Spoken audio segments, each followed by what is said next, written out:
कशिश park येथील सिद्धिविनायक मंदिरात काल संध्याकाळी 6:30 वाजता महाआरतीचं आयोजन करण्यात आलं होतं। महाराष्ट्राचे मुख्यमंत्री एकनाथ शिंदे पुन्हा एकदा मुख्यमंत्री पदावर विराजमान व्हावेत यासाठी प्रार्थना करण्याच्या उद्देशानं हा कार्यक्रम आयोजित करण्यात आला होता। या कार्यक्रमाचं आयोजन माजी नगरसेविका नम्रता भोसले जाधव आणि माजी नगरसेवक विकास रेपाळ यांनी केलं होतं। त्यांनी नागरिकांना मोठ्या संख्येने उपस्थित राहण्याचं आवाहन केलं होतं। त्यांच्या आवाहनाला उत्कृष्ट प्रतिसादही मिळाला। या महाआरतीत महिला आणि पुरुष मोठ्या संख्येने सहभागी झाले होते। भक्तगणांनी एकनाथ शिंदे यांच्या उज्ज्वल भवितव्यासाठी आणि महाराष्ट्राच्या प्रगतीसाठी सिद्धिविनायकासमोर प्रार्थना केली। या महाआरती दरम्यान सिद्धिविनायक मंदिर भक्तिभावानं उजळून निघालं होतं। उपस्थितांनी महाराष्ट्रातील स्थिर आणि विकसित नेतृत्वासाठी एकनाथ शिंदे यांना पुनश्च मुख्यमंत्री करण्यासाठी एकमुखानं विनंती केली। या भक्तिमय कार्यक्रमामुळे परिसरात उत्साहाचं वातावरण निर्माण झालं होतं। उपस्थितांनी अशा प्रकारच्या उपक्रमांच्या माध्यमातून समाजात सकारात्मकता पसरवण्याचं महत्त्वही यावेळी अधोरेखित केलं। कामाचा पुरावा नागरिकांनी मतांद्वारे दिलेला आहे आणि आता आपण सगळेजण साकडं घालत आहात करताय। मला असं वाटतं की संबंध महाराष्ट्रभर जे महायुतीला यश मिळालं त्या दैदिप्यमान यशाचे जर शिल्पकार कोण असतील तर ते आदरणीय मुख्यमंत्री एकनाथ शिंदे साहेब आहेत। कारण लाडकी बहीण योजना असेल किंवा विविध कल्याणकारी योजना असतील नव्हे तर शासन आपल्या दारी असेल। मला असं वाटतं लोकसभेच्या निवडणुकीनंतर जी काही मरगळ पसरली होती कारण महायुतीच्या कमी सीट आल्या होत्या, महाविकास आघाडी असं वाटत होतं की महाविकास आघाडी जरा फॉर्ममध्ये असं वाटत होतं, पण त्या कालखंडामध्ये खऱ्या अर्थानं जर महाराष्ट्राची धुरा कोणी सांभाळली असेल, जर महायुतीची धुरा कोणी सांभाळली असेल तर ती नामदार एकनाथ शिंदे साहेबांनी सांभाळली होती। अगदी मला पायाला भिंगरी लावून संबंध महाराष्ट्रभर त्यांनी केलेले दौरे असतील, त्यांनी केलेलं काम असेल, हे आज लहान मुलांच्या तोंडावरती शिंदे साहेबांचं नाव आहे। ह्या लाडक्या बहिणी तुम्हाला मी एक सांगतो, एक मेसेज टाकला की अगदी 5व्या मिनिटाला येतात। मी आत्ता ते मागे बघितलं, एक छोट्याशा बाळाला घेऊन देखील ती लाडकी बहीण शिंदे साहेब मुख्यमंत्री व्हावेत ह्या एकमेव कारणास्तव या ठिकाणी येत आहेत। आज पूर्ण प्रचार, पूर्ण निवडणूक यंत्रणा जणू काही लाडक्या बहिणींनी हातात घेतली होती। या ठिकाणचा तर प्रचार सोडाच, पण संबंध महाराष्ट्रभर शिंदे साहेबांचाच बोलबाला आहे। आणि मग आमचं हे जे सिद्धिविनायकाचं मंदिर आहे याची स्थापनाच शिंदे साहेबांच्या हस्ते झालेली आहे आणि हा सिद्धिविनायक कधीही कोणाला निराश करून पाठवत नाही। याच्याकडे जे आम्ही मागितलं ते आम्हाला मिळालं, म्हणून आज आम्ही मनोभावे या सगळ्या लाडक्या बहिणींसोबत या गणरायाकडे मागणं केलं आहे की ज्यांनी मेहनत केली, ज्यांनी खऱ्या अर्थानं आज हे महायुतीला चांगले दिवस आलेले आहेत, ज्यांच्या कल्पकतेतून हा सगळा विजय साकार झाला आहे, त्या आदरणीय एकनाथ शिंदे साहेबांना पुन्हा एकदा या महाराष्ट्राचा मुख्यमंत्री म्हणून विराजमान करावं असंच या गणरायाकडे आम्ही आज गाऱ्हाणं घातलं आहे, त्याच्याकडे विनवणी केली आहे आणि आज ही महाआरती त्याच अनुषंगाने आयोजित केली।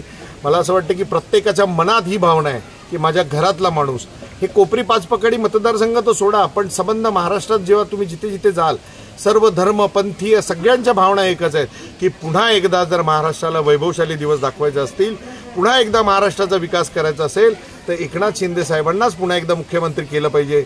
ह्याच भावनेतून आम्ही सगळे या ठिकाणी महाआरतीसाठी जमलेलो। महाराष्ट्रातील भगिनींना आधार देणारी राज्य शासनाची मुख्यमंत्री माझी लाडकी बहीण योजना। या योजनेअंतर्गत अल्प उत्पन्न गटातील 21 ते 65 वयोगटाच्या भगिनींना मिळणार दरमहा 1500 रुपयाची मदत। अर्ज करण्यासाठी 31 ऑगस्ट 2024 पर्यंत मुदतवाढ। कुटुंबाचं वार्षिक उत्पन्न 2.5 लाख रुपयांपेक्षा कमी असलेल्या महिला पात्र। कुटुंबाकडे पिवळं किंवा केशरी रेशन कार्ड असल्यास उत्पन्नाचा दाखला आवश्यक नाही। पांढरं रेशन कार्ड असेल किंवा रेशन कार्ड नसेल तर कुटुंबाचं वार्षिक उत्पन्न 2.5 लाखांपेक्षा कमी असल्याचा दाखला आवश्यक। योजनेसाठीचा ऑनलाईन अर्ज नारी शक्ती दूत ॲपवरून किंवा पोर्टलवर भरता येईल। ज्या भगिनींना ऑनलाईन अर्ज भरता येत नसेल त्यांच्यासाठी अंगणवाडी, ग्रामपंचायत, वॉर्ड ऑफिस, सेतू सुविधा केंद्रामध्ये किंवा आशाताई बचत गटाच्या CRP यांची मदत उपलब्ध। आता आपल्याला अभिमानानं म्हणता येईल, सुखी आणि सुरक्षित आहे माझी लाडकी बहीण।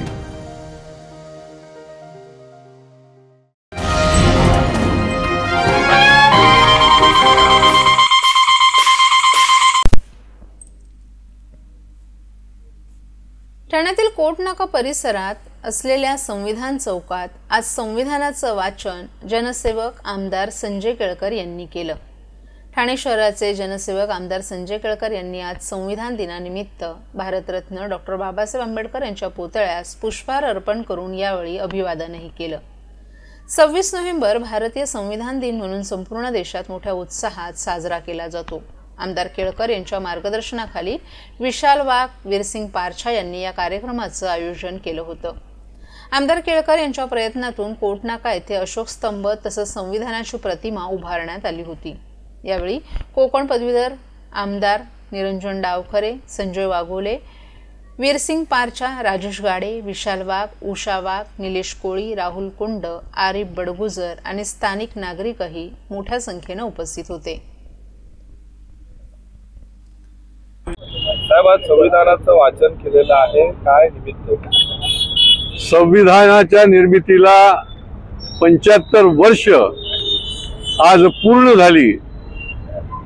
ठाण्याच्या आमच्या भारतीय जनता पार्टीच्या अनुसूचित मोर्चातर्फे आणि भारतीय जनता पार्टीच्या तर्फे प्रतिवर्षी या चौकामध्ये, ज्याला संविधान चौक म्हणतात, अशोक स्तंभ चौक म्हणतात, याला एक इतिहास आहे. या ऐतिहासिक चौकामध्ये संविधानाचं आम्ही वाचन करतो. खरं म्हणजे ही फार फार मोठी देशाला दिलेली फार मोठी ताकद आहे या संविधानाची. देशाचं स्वातंत्र्य, समता, बंधुता आणि न्याय याकरता संविधानाच्या माध्यमातून या देशातल्या गरिबाला ताकद मिळाली आहे, सर्व घटकांना ताकद मिळालेली आहे आणि परिपूर्ण अशा प्रकारचं हे संविधान 75 वर्ष या देशाला प्रगतीकडे नेतंय. जगामधला सर्वात मोठी लोकशाही जी आहे ती या संविधानाच्यामुळे या देशामध्ये आपल्याला बघायला मिळते आणि यामुळे 75 वर्ष पूर्ण झाली आहेत आणि पुढच्या काळामध्ये भारतीय जनता पार्टीचा हा संकल्प पण आहे ठाण्यामध्ये की या संविधानाला 75 वर्ष पूर्ण झाल्याबद्दल पूर्ण वर्षभर या संविधानाच्या निमित्ताने काम आणि कार्यक्रम करणे. संविधान हे कोणीही बदलू शकत नाही आणि त्याच्या संबंधी कोणी अशा प्रकारचं भाष्य करणं हे देखील खरं म्हणजे उचित नाही आणि त्याच्यामुळे ही संविधानाची पूजा आहे आणि ही पूजा दैनंदिन रोज करणं हे देखील प्रत्येक भारतीयाचं कर्तव्य आहे असं मला वाटतं. नाही, निश्चितपणे या देशामधल्या लोकांच्या मनामनामध्ये याविषयी आदर आणि आत्मीयता आहे. जागृती निर्माण करणं महत्त्वाचं असतं आणि ती देखील जागृती आम्ही निर्माण करत आहोत. देशाचे प्रधानमंत्री पहिल्यांदा ज्या वेळेला प्रधानमंत्री पदावर ते खुर्चीत बसले त्यावेळेला संसदेच्या पायरीला नमस्कार करून, डोकं टेकून, संविधानाच्या प्रतीची पूजा करून त्यांनी देशाच्या नागरिकांना आश्वस्त केलं, विश्वस्त केलं की या संविधानाला समोर ठेवून मी देश चालवेल. आणि त्यामुळे निश्चितपणे या देशामधली 140 कोटी जनता जी आहे ती संविधानाच्या बद्दल निश्चितपणे पुढच्या काळात देखील आत्मीयता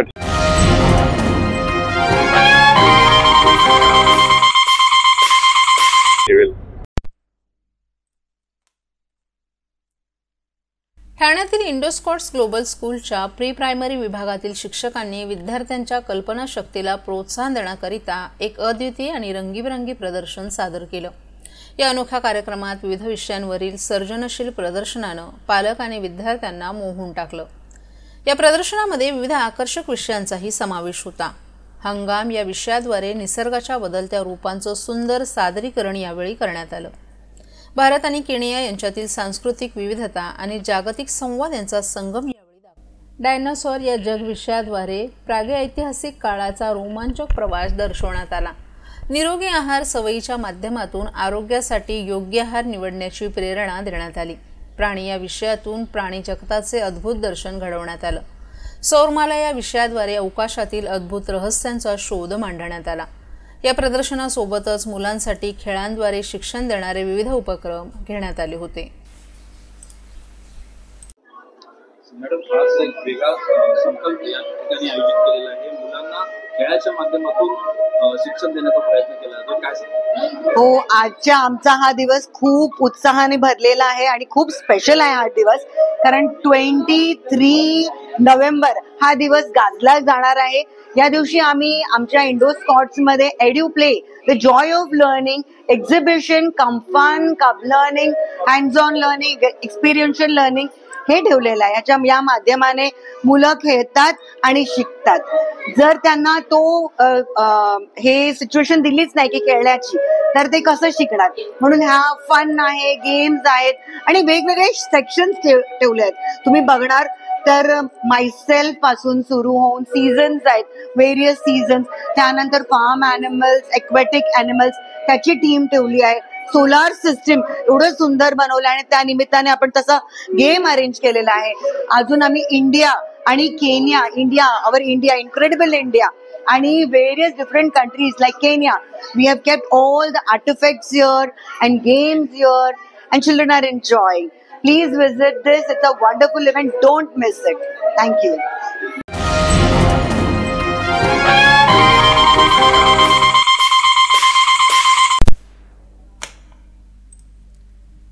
वर्तकनगर येथे श्री साईनाथ सेवा समितीच्या वतीने आयोजित 38व्या वर्धापन दिन सोहळ्याची सांगता झाली आहे.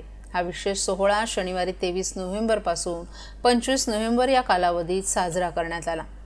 या कार्यक्रमाची सुरुवात कार्तिक कृष्ण अष्टमी शनिवारी 23 नोव्हेंबर ते कार्तिक कृष्ण दशमी सोमवारी 25 नोव्हेंबर पर्यंत साईनाथ मंदिराचा 38वा वर्धापन दिन उत्सव साजरा करण्यात आला. या निमित्तानं परमपूज्य रत्नाकर महाराज उर्फ योगानंदाचार्य स्वामी बदलापूर यांच्या आशीर्वादानं शनिवारी 23 नोव्हेंबर रोजी सकाळी 7:30 वाजता श्री दत्तयाग यज्ञ आयोजित करण्यात आला होता. तर शनिवारी सकाळी 7:30 वाजल्यापासून प्रसाद म्हणून लाडूंचं वाटप करण्यात आलं आहे. त्यासाठी 15 टन लाडू बनवण्यात आले होते. तर सोमवार दिनांक 25 नोव्हेंबर रोजी यज्ञसमाप्ती पूर्णाहुती दुपारी 1 वाजता संपन्न झाली. त्यानंतर दुपारी 5 वाजता साईबाबांच्या पादुकांची भव्य पालखी मिरवणूक वर्तकनगर परिसरातून काढण्यात आली. या मिरवणुकीत संपूर्ण महाराष्ट्रातील सर्व पारंपरिक कलाप्रकार, त्यातले झीम, नाशिक ढोल, लाठीकाठी, दांडपट्टा, विविध रथ, आदिवासी तारपाधारी नृत्य, वारकरी ढोलताशे तसंच भाविक भक्तगण मोठ्या संख्येनं सहभागी झाले होते. साईनाथ सेवा समितीचे प्रमुख सल्लागार आमदार संजय केळकर, अध्यक्ष मंगेश नेईबागकर, साईनाथ सेवा समितीचे सर्व पदाधिकारी, कार्यकर्ते आदींच्या देखरेखीखाली आणि मार्गदर्शनाखाली हा उत्सव आनंदात आणि उत्साहात संपन्न झाला. यावेळी विविध क्षेत्रातील मान्यवर आणि संपूर्ण महाराष्ट्रातील भाविक भक्तांनी येऊन साईबाबांचं दर्शन घेतलं.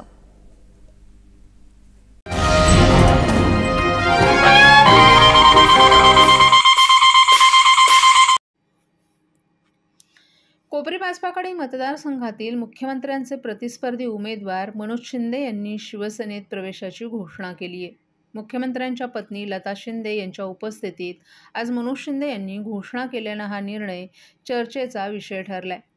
मनोज शिंदे हे काँग्रेसमधून बंडखोरी करत कोपरी पाचपाकडी मतदारसंघातून निवडणूक लढवण्यानं त्यांची काँग्रेसमधून हकालपट्टी करण्यात आली होती. विधानसभा निवडणुकीचे निकाल लागल्यानंतर महाविकास आघाडीचा चांगलाच सुपडा साफ झाला. मुख्यमंत्री एकनाथ शिंदे यांच्या कोपरी पाचपाकडी मतदारसंघाकडे सर्वांचंच लक्ष लागलं होतं.